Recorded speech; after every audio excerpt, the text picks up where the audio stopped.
Hey everybody, Eric Renier here with Philippe J. Fournier for this week's episode of The Numbers. It has been snowy here in central Canada, Ontario, Quebec. We've got lots of snow. You are heading out to Western Canada. That's right. To go to the Conservative Convention. But how are you doing this morning, Philippe? Doing okay. I have to say, though, this whole week of double-digit negatives in Celsius started to weigh on me. But, we keep busy, and there's plenty to discuss with you here today, Eric. So I guess that's, if we're kind of bored of winter, we can go dive into work, and it's kind of fun. There's something going on in the numbers, Eric. Like, I want to dive right into it, because for many weeks we've seen, at the federal level at least, an incredibly stable landscape. And we mentioned it many times. Voting intentions, leaders' impressions, they fluctuate a bit, but there's not real movement. And then suddenly, from numbers we started last week, when we see multiple firms showing movement in the same direction outside of the estimated margins of error, it seems to be moving something. Something's happening, but we don't know the amplitude of it yet. So, Eric, where do you want to start in this context with all the numbers that we have? I think what you pointed out right there is where we're going to start, because it has been pretty stable for a while. So when we start to see some movements happening in the polls at the beginning of a political season, people are already starting to wonder, will there be an election this year again? Of course, that's always going to happen. That's generally what people do in a minority government. Yeah. But last week we chatted about Pierre Poilievre's numbers seemingly dropping. There was a big drop in the Abacus data, negative impressions, positive impressions for Pierre Poilievre. We saw some not great numbers for the Conservatives in some of the other polls. And we were wondering whether it was a blip. This week, we're starting to see some other numbers that kind of corroborate what we saw last week, but also, probably more importantly, a huge spike in the numbers for Mark Carney in particular. The Liberals maybe a little bit less so, but certainly for Mark Carney. It's undeniable that the speech he gave last week at Davos has gotten the kind of reaction that we don't often see from a speech from a prime minister. Absolutely. Not just here in Canada, but also abroad. And that, I think, is what kind of amplified it, right? Because a lot of Canadians get their news from other sources too. They follow things on social media, so they see, the BBC or stuff from the United States. Yeah. And so to have a story that is being talked about in Canada, but then also being talked about abroad. I've had people mention the speech to me that aren't big political people, but it broke through to them, and to see that kind of reaction to the speech, followed by some numbers that kind of put some meat behind it, that is what I think is really fascinating. So we should start with some of those numbers. We'll start with maybe the Carney numbers. We can talk then about Pierre Poilievre and the vote he's facing this weekend. It is pretty remarkable. We saw from Abacus data that they have been teasing kind of the poll that they're going to be putting out later. Yeah. David Coletto showed a big 7-point spike in Mark Carney's positive ratings from 46% to 53%, the highest it's ever been, which is kind of a thing. We saw from the Angus Reid Institute, Mark Carney's approval ratings at 60%, a gain of 8 points since December. Liaison has shown higher numbers. Nanos is showing Carney that now continuing to go above that 50% mark for preferred prime minister. What do you make of these numbers? I mean, it's we often try to correlate causation, kind of thing with polling numbers. This one seems to line up. It seems to line up. I would not only say the speech, but the pre-speech and the post-speech. Like Monsieur Trump earlier this month, now he backed off on Greenland because he kind of made a deal, right? But this uncertainty, global uncertainty, much of it caused by our neighbors south of the border, is increasing this. I mean, don't you feel like it's 2025 again? Like 1 year ago, we were kind of worried about all these attacks on Canada's economy and sovereignty and the tariff threat and the name calling. Oh, Governor Carney, like he said, Governor Trudeau, Monsieur Trump last year.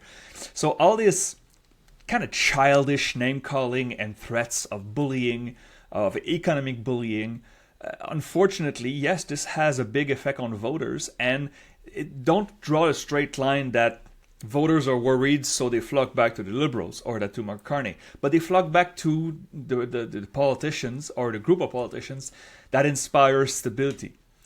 And that's not the Conservatives. That's not Poilievre. We see in the numbers that is not Poilievre. So it's kind of unfair, but we don't control what's going on south of the border and what the president is saying. But to go back to the numbers, Eric, yes. So when you have so it's Angus Street, Liaison, Nanos, Abacus, we expect a léger very soon. Now, I'm just refreshing the page on the National Post to see if it's out, to see if the numbers corroborate, but they all go in the same direction. And when Abacus released its numbers, especially its numbers on Pierre Poilievre taking a dive, I was like, okay, it's been stable for Pierre Poilievre for many, many months, especially in Abacus polling. And then suddenly you see the numbers do like this. It could be a bad poll. It could be a bad sample, a fluctuation. So we wait. Abacus went right back in the field and saw the exact same numbers for Pierre Poilievre. So 48% unfavorable, 35% favorable. This is outside the normal fluctuations. And it comes just as Pierre Poilievre and the Conservatives are, soon flocking to Calgary for the leadership review. This is a bad timing. It's just that I'm not sure the movement is big enough to really have an effect on how delegates will vote in Calgary. But I guess we'll see on Friday night how this goes. But the voting intentions is one thing. The leader impressions here is really what struck out to me. Yeah, and I mean, the divide is getting starker between Carney and Poilievre, right? Because we have the Nanos preferred Prime Minister, 53% for Carney, 25% for Poilievre. There's been a 7-point swing there, and that I'm guessing is since the last 4 weeks. Yeah. We've seen, the Angus Street Institute, 60% approval for Carney, 36% favorable for Poilievre. Liaison had 62% approval for Carney, 37% favorability for Poilievre. So that gap is getting wider. But I'm not sure if that matters as much to kind of party members and people who are fans of Pierre Poilievre, because they don't like Mark Carney. So the fact that other people don't might like Carney more than they do, and there's a split between their guy and Mark Carney, might not matter as much. The voting intentions, I think, though, is when it becomes a problem, right? Because it's one thing when we see polls that are showing a tie, that the Conservatives are competitive with the Liberals. I think that if you're a Conservative Party member who loves Poilievre, you could be like, doesn't really matter if people who are never going to vote for him don't like him, because we're still competitive, we can still win an election. That's right. If there is a series of polls that start to show the Conservatives no longer competitive, I think that's when members might start to get a little bit nervous. Yeah. And so these polls that we've seen over the last week, it's a mixed bag a bit, right? Angus Reid has a 3-point lead for the Liberals, 41-38. Abacus, the poll that they put out, they're going to put out some more numbers by the end of the week, but the last set of numbers had a 2-point lead for the Liberals, 41-39. But then you get the Nanos, 39-35, a 4-point lead for the Liberals, and then Liaison, an 8-point lead for the Liberals. Yeah. 42-34. If all of these polls were closer to Liaison than they were to Angus Reid or Abacus, I would be more concerned for Poilievre going into the weekend, because it's one thing if your guy's polarizing but he's able to still win and you love him, that's one thing.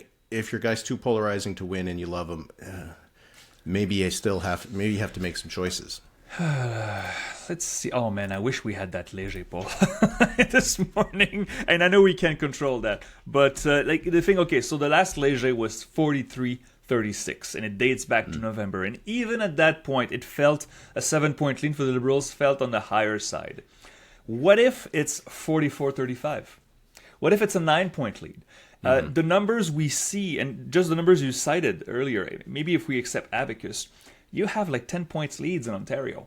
That's and the 10 Liaison, 10 in Angus Reid, 13 in Liaison. Yeah, that's it's a bit closer at the under, but that's a majority, right? Mm-hmm. And what struck me also about the Liaison poll, this is the biggest lead we saw the Liberals with since November, regardless of pollster, and the Liberals don't even lead in Quebec.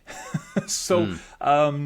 Okay, to go back to your favorables, among Conservatives, approval of Mark Carney approval 26%, disapprove 70%. Okay, we expect Conservatives to mostly disagree with the Prime Minister and disagree with his party. You have a quarter of Conservative voters here that approve of the Prime Minister. Yeah, like what we looked at it last time. What was Trudeau? He would get like 3. It would battle the margin of error. And you flip that and you look at the other parties. For Pierre Poilievre, he has a 6% favorables among Liberals, 6% among NDPers, 21 among Blocs. Okay, that's a bit higher. So again, Poilievre is really liked by the base, but he doesn't draw support from other parties, and they need that. They cannot just hope to convert non-voters into the next election. That will not work. And so right now, you have to think that the Liberals are thinking about holding an election. And I know this game of when this election is going to be, I don't want to play too much into that. But I'm looking at these numbers. They have to feel this itch of going in a snap election campaign, which I don't think would be a good idea, by the way. But they have to feel it, right? That's what I was going to bring up here. Davos was a good week for Carney, and he's gotten a bump in the polls.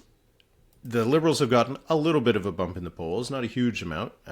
You know, like I said, we got 42 for liaison is the highest number we have among these surveys that we can currently see.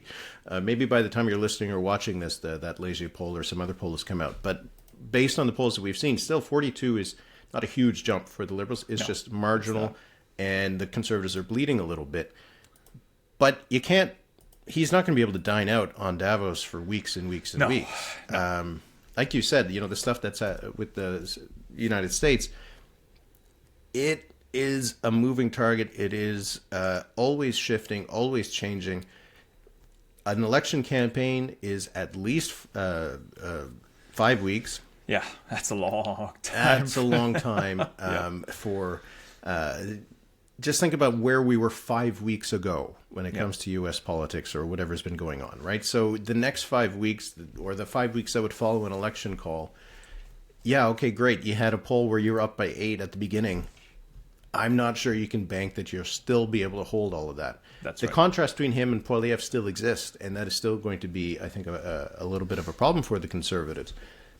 But just going to the polls when you just have a few good polls, I think is such a risky move. It would be silly. In the best of circumstances. Yeah, I agree.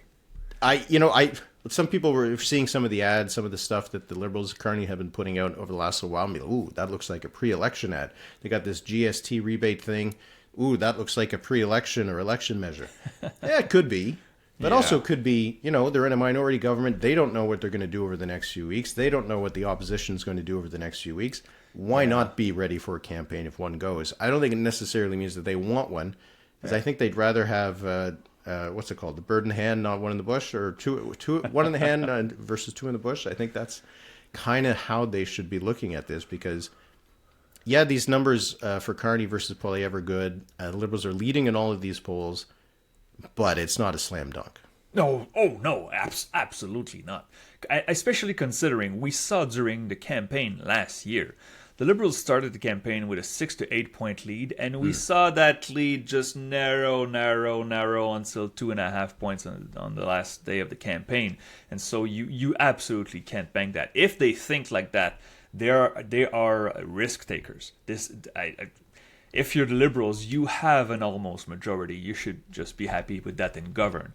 And I think many Canadians would react negatively to have 2 elections in one calendar year. But anyway, even us, I think I would still. I'm not ready yet. I need a little bit more time. Just not in the winter. I have to get out of my house and go do media. I don't want to go when it's minus 17. Anyway, but enough about us. Okay, I want to read you some numbers, Eric. That's our specialty. So, do you have an overall favorable or unfavorable view of Pierre Poilievre, opposition leader and leader of the Conservative Party? This is the exact wording of the question. Favorable, 47%. Unfavorable, 45%. And this is a +2 rating in Alberta. How is that possible? How is Pierre Poilievre only getting a +2 favorable rating in Alberta? I guess 47% would be the UCP base, plus sprinkle a little bit of people who are conservative but are dissatisfied with Monsieur Poilievre. I started to dug in. I really wanted to find these numbers. I could not last night, but I started to dug into old polls. Did Stephen Harper ever get like a net rating of even in Alberta? I looked and I couldn't find anything like that, but I really doubt it. There's some resistance in conservative land in this country. Like, okay, so Saskatchewan, pretty good score in Saskatchewan for the Conservative last year. 45% favorable, 52 unfavorable. Now, granted, it's a smaller sample. It's about 100 people. It's not a lot. But he should be getting higher numbers among the provinces where the Conservatives do really, really well. And this is what gives me pause. I think he's fine for this leadership review, but these are not numbers of a leader that can win an election in a short term. Maybe the longer term, but not in a short term. I think one of the issues is that after the election, I think one of the assumptions that the Conservatives were making about the next election was that if they hold theirs, the Liberals will almost certainly lose their vote a bit, and that'll be enough, right? Yeah. But instead, what we've been seeing, especially over these last few weeks, is that the Liberals have been holding theirs, and the Conservatives have been falling back. And a lot of the numbers, like the ones that you just talked about, do suggest that it will be hard for Poilievre to grow. So they need the Liberals to drop a lot. They're starting to need them to drop a lot more than they did before, right? A few months ago, they needed the Liberals to drop 2-3 points, and then the Conservatives would be able to win. Now they need the Liberals to drop 4, 5, 6 points, right? Yeah. It's becoming a lot harder because it does seem like the ceiling for the Conservatives is getting a little bit more solid. Abacus asked whether they Canadians think that Poilievre has been doing an excellent or good job, fair, or a poor or very poor job. Among the base, 79% said he was doing excellent or good. Only 4% said poor or very poor. These are people who would only vote for the Conservative Party. Yeah. And it wasn't that different among people who support the Conservative Party, but could consider others. But among those who aren't supporting the Conservatives and could, so these are people that they should be going out to get, only 29% thought he was doing excellent or good, and 27% thought he was doing poor. So he has some limitation in terms of that growth. As you said, every indication suggests that conservative voters, and particularly those that are dedicated conservatives, still like Pierre Poilievre a lot. Yeah.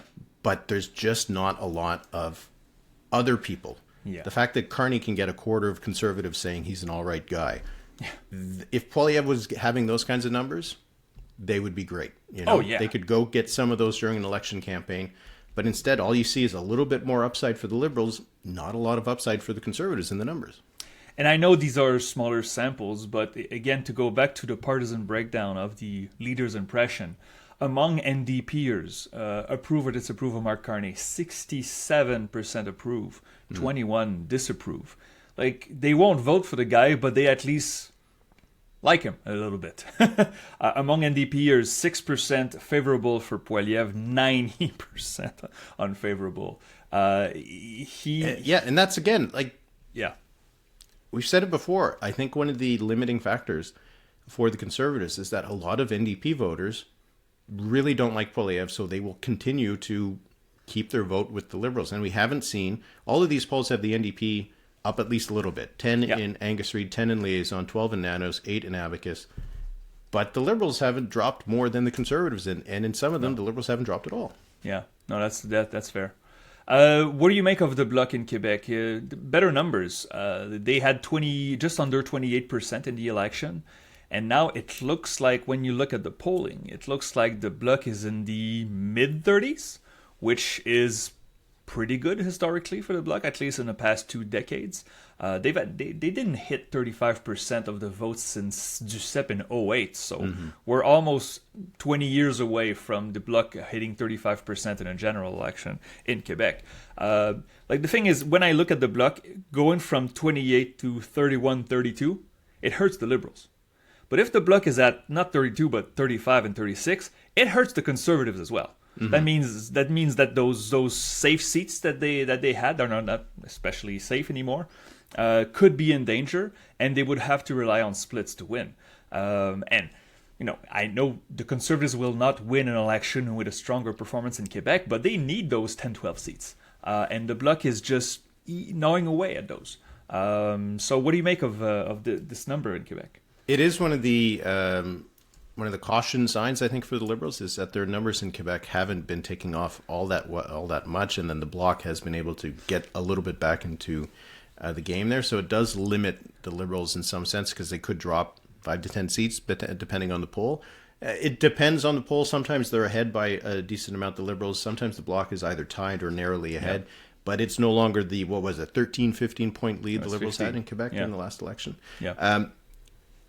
But if you're the Liberals, you're looking at some of these numbers, I think you'd trade a closer race in Quebec for a 10 to 13-point lead in Ontario. Would you ever? Yeah. Yes, so, absolutely. But the thing is, that's what, it sounds like we're saying that the Liberals are in great shape, the Conservatives are in trouble, and it'll forever be as that. No, we're not saying that. The thing is that the Liberals would need to maintain these kinds of things, because they aren't building up a larger lead in Quebec, because we know that Quebec is going to be a volatile political place for the next 10 months, running into the election in October. We already saw that Carney got a lot of praise for Davos. Oh, God. Then he went in the Plaine des Barames and made some statements about the history of French Canadians and Quebecers, and it did not go over very well among certain circles in Quebec. So strange. So there is that kind of blind spot that I think that the Liberals still continue to have a little bit in Quebec, that Mark Carney is not, what was it? Justin Trudeau was his own Quebec lieutenant. And his numbers, for a long time were okay in Quebec. Yeah. But Mark Carney does not seem to have the same kind of visibility on Quebec issues and how it's going to, how things could blow up in his face sometimes. So the fact that, he's got that lead that's 10 or 13 points in Ontario in some of these polls, but if that drops back down to 5, but they haven't rebuilt a 10-point plus lead in Quebec, then we're back to just where we were a few weeks ago.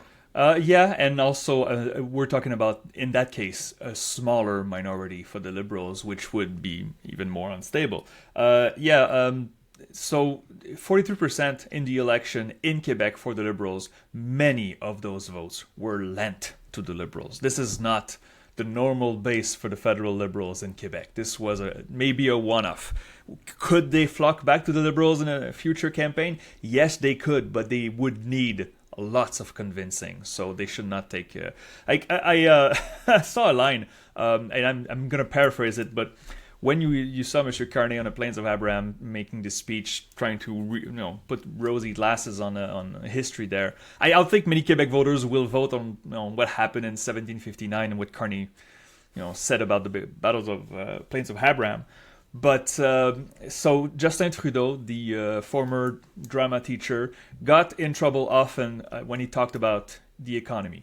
And now you have the economist who's gotten in trouble by doing theatrics. Like, I don't know why he did that. It will probably pass, but that was... I mean, aside from that, Carney probably had one of his best months as Prime Minister. But he did go to Quebec City and say things that made a lot of people frown. So, just not unnecessary, like unforced error, really. Yeah, it's been a few good weeks for Mark Carney, at least in terms of the public eye and the public opinion. And it does seem to have boosted him. Poilievre has had a bit of a rough few weeks. Let's just quickly finish on this, because you're going off to Calgary this week. It'll be the leadership vote. We're told it's going to be on Friday night. We're considering maybe we'll do a bonus episode on Saturday morning react to it. We'll see. Philip's already going to be working in Calgary, but then I got to just get up on a weekend. Come on. Eric is grumpy grumpa. So I want to give you an over-under for his leadership vote on Friday. Okay. So I looked it up. Yeah. The Conservatives have not had a leadership review, as far as I can tell, since 2005. Harper, yeah. Because... the O'Toole and Scheer both were gone before they would have faced a leadership review. Yeah. And I think that how it more or less works is if you won the election, you don't really need to have a full-on leadership review, right? Yeah. But Harper had lost in 2004. There was questions about whether he would stay on, and there was a leadership review in 2005. First off, do you have a guess at what he scored?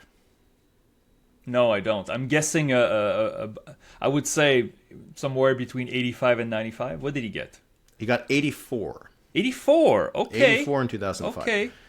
So if I put the over-under line on Pierre Poilievre getting 84%, matching Stephen Harper's score in 2005, what would you take? Oh, that's interesting.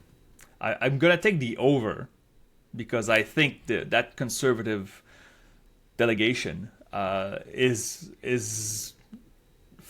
behind Poilievre for most of it. But it's interesting that Harper really, the Liberals with Paul Martin were expected to win in 2004, and they only got a minority. They got reduced to a minority. The Conservatives may be disappointed in that election, but they still took down the giant from 3 straight majorities to a minority, whereas in 25, Poilievre was supposed to win. He had been leading by wide margins in the polls, and then he fumbled at the finish line. So the context is quite different here. I'm going to take the over on this. What about you, Eric? I got to take the over as well. Yeah, you feel like okay, yeah. Yeah, but the fact that Harper got 84 makes me think that, okay, maybe an 85, 86, 87 is maybe where he'll end up. Could be 92. I could also not be surprised if it's well over 90. One little thing that's kind of funny though is that do you know where Harper got 84? Where the convention was? Yeah. Was it in Calgary? It was in Montreal. It was in Montreal. Really? And that's for one of the reasons I would say, look, if you're in Calgary, maybe you can do better than 84 if that's what you got in Montreal. Anyway, I think that's going to be... That's interesting. I forgot about that. If the research I did, I couldn't really find anything. It's kind of hard. It's hard to find leadership review results. It's actually really annoying because they're only ever really mentioned in newspaper reports. And try to search leadership review and not come up with a bunch of other things. It's not easy. But anyway, from what I can tell, this will be the first one in over 20 years. So very curious to see what the result will be. If Poilievre doesn't get 84, if he gets 81 or 79, it's not that I would be immensely surprised. I would be, maybe I'm playing on semantics. I would not be surprised, but I would be shocked. And if that happens, then we're having a different conversation about his leadership. It's just that, again, the numbers for the Conservatives are doing okay in the polls. It's Poilievre's numbers that have been slipping, not the Conservatives, for the most part. So the thing is, when a leader becomes unpopular, usually, unless there's a crisis, a major event, the popularity doesn't go back up. Popularity only goes down with the more exposure and the years pass. So we'll see. Okay, let's talk about some provincial stuff. We got actually a series of polls. I think I want to start with the ones from Alberta because they were kind of interesting. Yeah. So we had numbers from Liaison, voting intentions, and then Ipsos put out polling where they were talking about sovereignty, independence, and they pulled Alberta and they pulled Quebec. Yeah. So you get a little bit of a contrast there. But I was really interested to see the voting intentions in Alberta. Because, we've talked about how that could be a province that decides to go to the polls this year. Yeah. And the election is only scheduled for next year. But it had 46% for the United Conservatives, Liaison had, 44% for the Liberals, and then they had around 8% for some of the smaller parties. And who knows how much they're actually going to get. NDP. You said the Liberals. Yeah, 44% for the NDP, had 4% for the Liberals, 2% for the Greens, and 2% for the Progressive Tories. Yeah. Who are the old Alberta Party. Anyway, any thoughts on these numbers? Please, posters, remove the Alberta Liberals from your polling. They are not a real party anymore. It bugs me because I want to dive into this analysis. When I see Alberta Liberals, I just say, well, most of these people will vote NDP anyway. This is one of the closer ones we saw in Alberta for quite some time, and I think 44% for the NDP is not enough. They had 44% in the last election in 23, and they lost. So I think it's maybe kind of a warning sign. Also, that poll doesn't have the Republicans, and I know the Republicans are not that big, but you had a by-election where they had 18% of the vote. At least put them in there, more than the Alberta Liberals. So this would be my main comment from this poll. It's just, okay, UCP leading. UCP would be projected to win with these numbers. but all the other parties right there, they skew that poll. So what about you, Eric? All right. Well, yeah, no, I guess I'll agree with that. To me, the one thing that's probably the most important number here is that the UCP leading in Calgary. So regardless of these other parties, because the other parties tend to steal away from the NDP more than the Conservatives, I would say. The fact that the UCP is still leading in Calgary, even if it's by 5 points, kind of seals the deal for an election. Had 41% approval for Danielle Smith, 46% disapproval, aligns with what we've seen from the Angus Reid Institute. But I thought the contrast between the Ipsos polls in Quebec and Alberta about sovereignty were interesting. So Ipsos found 24% support for independence in Alberta, 61% against, and then when they included leaners, 28% supported independence. The fact that 61% already are against is kind of a big deal. You're not going to win when you're already losing. But the most interesting aspect of the poll, the contrast between Quebec and Alberta, is that Ipsos asked if the motivation for support for sovereignty was that it's because their province was being mistreated in Canada, or because they felt that they would be better off outside of Canada. In Quebec, it was so about 66% said it's because they thought Quebec would be better off outside Canada. In Alberta, 55% said it was because they were being mistreated. So this independence movement seems to be largely motivated more by grievances rather than by optimism or belief in the province or these kinds of things. I thought that was pretty stark. It was an interesting approach from Ipsos. It gives me also the impression that should Pierre Poilievre win the next election, these numbers in Alberta would go down drastically. There will be still separatists or sovereigntists in Alberta that believe that Alberta should go alone or should join the United States. We know that's a thing. But these grievances, as soon as it's not a liberal governing in Ottawa, that would go down. Whereas in Quebec, whoever's prime minister, who cares that some of these people just want to, they want to do nation building in Quebec. And so it's a numbers are nearly identical when you look at province-wide, but the underlying numbers are completely different between two provinces. That's a good poll from Ipsos. Really glad to have it. Maybe we can just swing over to Quebec very quickly. So the Ipsos numbers for sovereignty had 26% in support, 55% against, 31% support with the leaning voters. And again, had the poll suggested that it was not grievance related, but more about Quebec and its future. But speaking of Quebec's future, the Coalition Avenir Québec, its leadership race, not quite the epic contest I think we were all expecting it could have been. Well, it's going to be a face-to-face between Madame Fréchette, who is the economy minister, also responsible for energy and Hydro-Québec, and Bernard Drinville, who was education minister until he was moved begrudgingly to environment, and he gave us some great quotes. And so interesting, these are two former Pickists. Also, Fréchette too, eh? Yeah, that's true. She was not much further back. Yeah, she was a staffer, not an elected MNA. These are also radically, completely different visions. One is more focused on the economy, and the other one is Monsieur Drainville is right up there with nationalism and identity and secularism. So it's as you said epic battle with some dose of irony, sarcasm, I feel, but these are radically different candidates. I don't see either of them really putting seats back up for grabs on the map. But we'll see. I guess. I mean, the Parti Québécois just had their convention. There was a lot of people in Saint-Hyacinthe for the Parti convention, and Paul Saint-Pierre Plamondon had a speech about 35 minutes, and all he talked about was Mark Carney, Yeah. I mean, it's just red meat for the base. It's catnip for the base. But we're going to have a strange election in Quebec, and the fact that the CAQ will have one of these two people as leaders makes it even stranger, I believe. We will have numbers very soon on this. Léger already went to the social media to say he was polling on these people, so we'll see. One thing I want to say about this leadership race, the rules include you have 1,000 signatures to be a candidate, and they have to come from members, from around the province. 15 of the signatures have to be from sitting MNAs. Yeah, that's right.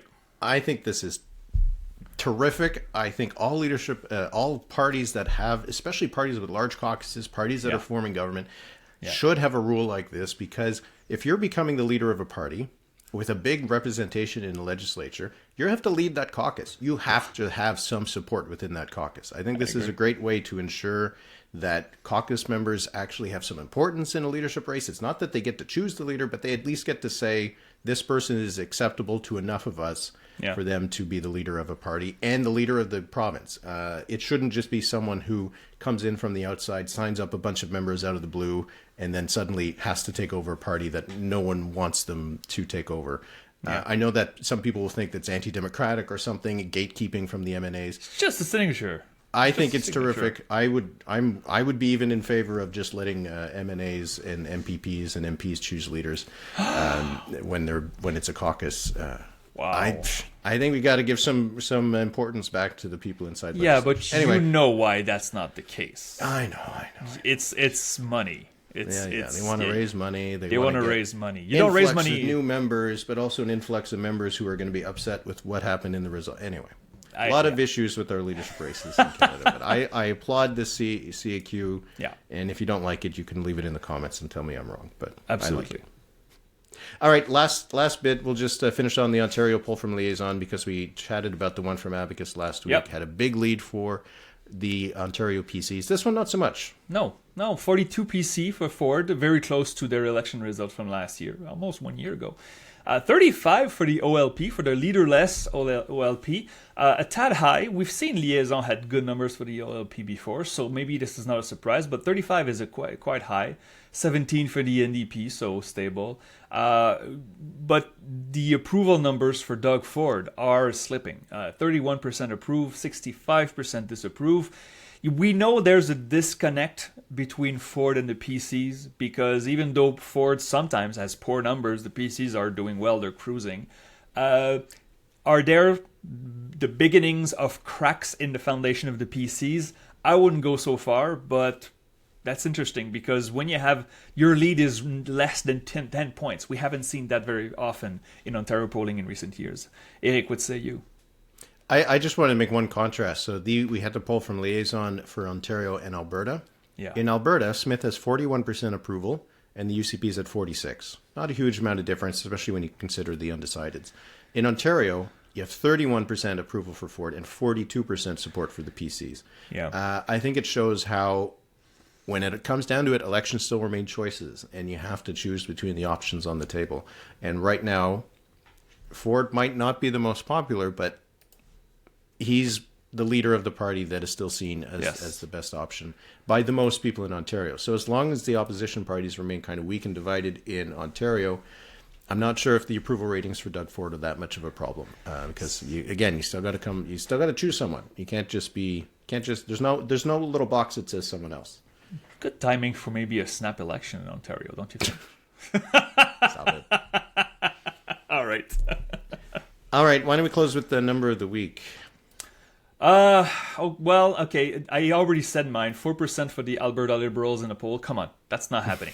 This is brand confusion between federal and. But I've already mentioned it. So why don't you go ahead and look at my list here? My number of the week is undetermined yet. I think that the most important number we're going to talk about this week is going to be Pierre Poilievre's leadership review result on Friday. It could be, and I'm kind of expecting that it's going to be the most uninteresting number. Neither too high, neither like too an high. 87 or something? Yeah. It's not going to be like a 97, but it's also maybe not going to be a 77. It's going to be some little number in between that's too hard to really make a broad conclusion about, because that's usually how this works. But I think that this week, if I'm talking about what number I'm really interested in this week, that's the one, and we don't know what it is yet. So my number of the week is TBD. What's the most boring number for Poilievre?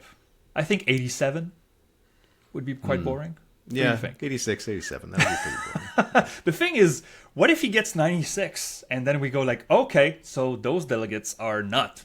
Like, they're not even identical to the Conservative base. But we'll see. I'll go back to the Angus Street Institute. And again, those numbers, I mean, I know we know the Angus Street Institute, the tracker they have for Poilievre has never been good. since he became leader. They've never been good. But you look at the movement from poll to poll, and this was the approval rating for Monsieur Poilievre in the 18 to 84 bracket. So the young voters, and we know that young voters, initially at least, until Carney came along, young voters were leaning much more conservative than the average Canadian. And this is a sample of unweighted, it would be 368. So it's not that small, right? Margin of error of 5 points. I have it right here. So approve of Monsieur Poilievre, 28. Disapprove, 63. So Poilievre may be losing a bit of young voters out there. We've seen the voting intentions tighten up among the 1834. And now we see that Monsieur Poilievre's numbers have fallen a little bit among the younger crowd. We know the Conservatives are not doing that well among the older crowd, so they really have to find some kind of way to get back here. And for those who say that I am advocating for Monsieur Poilievre to leave, I'm not doing that at all. I'm not sure anybody else could get better numbers than Poilievre right now, but there's a ceiling, as we discussed, and that ceiling feels that it's not getting higher. Yeah, if they lose the Utes, they're going to be in trouble. Oh yeah, because that's what they had. All right, well that'll be it for this week. For that, I hope you have a nice time in Calgary. We'll chat while you're there. Say hello to everybody, and I will represent the brand well. You're there as you're there. We should point out as a commentator, observer, journalist, media. Not as a yes, that's right. Voting member. That's right. But I hope that if you see Philippe, say hello to him. Yeah. And tell him how great of a job I'm doing. Oh. Merci beaucoup tout le monde. Thank you everybody. Merci Eric. Talk to you very soon.